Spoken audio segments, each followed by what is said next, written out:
So we know the saying that you can take a man out of the gutter, but you can never take the gutter out of the man. So we saw Kwam, trying to stop a plane from flying, and in the process the plane almost went off with his head. If not for the fact that he could still remember some of his staggering moves and he dove right under the wing of the plane, Kwam would have been history by now. And then now the man has been suspended and has been placed on a no-fly zone for 6 months. But interestingly, the Nigerian Civil Aviation Authority, in his crooked way, suspended the pilot and the captain that flew the jets. And now, this is what Keyamo has to say to that. I have questioned their sense of justice in only acting against one party, that is the pilot now, and not the other party, that is the thug, Kwam. What applies to the goose must also apply to the gander, Keyamo replied. He then directed Kwam to be placed on the no-flight list with immediate effect pending the conclusion of investigations. All domestic and international airlines have been told that that man should never come near them. How can a man see a plane trying to taxi and he tries to prevent the plane? They've stopped him on many occasions, but he kept being strong-headed. He wanted to be like Oshomole, the short man from Edo State, who also prevented the services of the airport authority, and he went scot-free. If that guy had been taught a lesson, Kwam too would not have done it. Kwam thought that because Tinubu called him on his birthday, it automatically meant that he could do what Tinubu could do.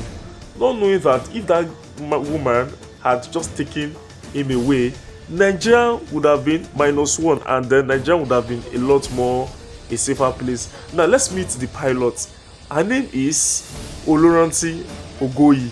She's a very beautiful lady. Look at her. I'm sure this guy was also crushing on her, and he thought that by stopping the plane, cancel the flight, and then they'll probably lodge, and then he would have access to her. Forgetting that this woman is also married to a pilot, and her husband currently works with, I think, Ugandan Air. Haven't worked with Arik Air. This woman has also worked with Arik Air before she moved to, this jet company that she works with, which is known, as the Value Jets. So in the end, Kwam would have been history if not for the fact that it took a last-second dive under the plane at Nnamdi Azikiwe International Airport. I'm sure the man would have probably, gotten back to his Ogun apartment by road. He would have entered a private vehicle because this man cannot fly for the next 6 months. And then finally, Keyamo says, from all the details so far received, my preliminary impression is that it was obviously a case of temporary loss of sanity and control on both sides, which could have led to serious fatalities. No, not fatalities, it should have not been fatality, because that guy would have been gone, just like in Mortal Kombat where they say fatality. The guy would have been history with all his arrogance and pomp and pride.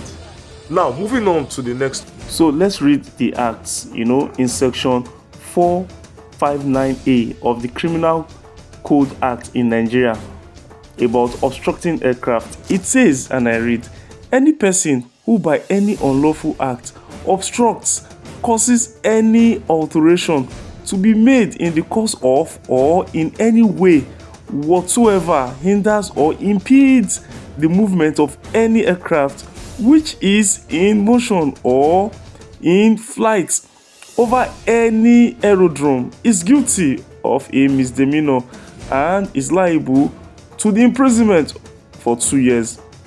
Trust me, by tomorrow, the news, especially what's trending with Oji of Arise News, will be buzzing with this, because this man should be in jail. This man should be sent to jail for 2 years so that he will know, because his zone is even worse than Oshomole's zone. Oshomole's zone was at the tarmac, at the the boarding and all of that, but this guy's zone was at the place where the plane would even take off, where the plane would go and taxi, at the, I think, so it's very, very bad, because this would have resulted to fatality and even fatalities, who knows. So it is said that if you cause distraction to motion, all the other ones we've been seeing, this is the worst I've seen. All the other ones will be probably inside the plane, will be disturbing the pilot, and then they would disembark and then reschedule the flight. But this one, the plane was already about to move. The engine was revving, and you will see the pilot switching the engine, and this guy should have known that this thing will move at any time. He kept doing it. This is the height of impunity. The fact that you are being a successful musician does not mean that you come and take Nigerians for granted. Now, what this man does not know is that in that same plane, some people were traveling from Abuja to Lagos who had serious appointments. So they must have told the pilot, please don't stop this plane, because if this flight is rescheduled, some people will lose millions or even billions. Will Kwam be able to give them that kind of money? Now, the cause of those traditional rulers on his head are beginning to work. I mean, they are far, the Ganusi master. So, Channels Television, as its Keyomo orders NCAA to place Kwam on no-fly list, So this man should never fly again. And then a blogger says that Kwam attempts suicide by jumping in front of plane. Yes, to me that's an act of suicide, because he would have been crushed under the wings of the plane. But I don't understand why that the phrase is saying Kwam versus value jet. Why I'm blaming the pilots? Don't blame the pilots. It's because you don't have business. So please let me know your thoughts in the comment section. I remain your boy Ernest Tomozuko Adebayo Kojex.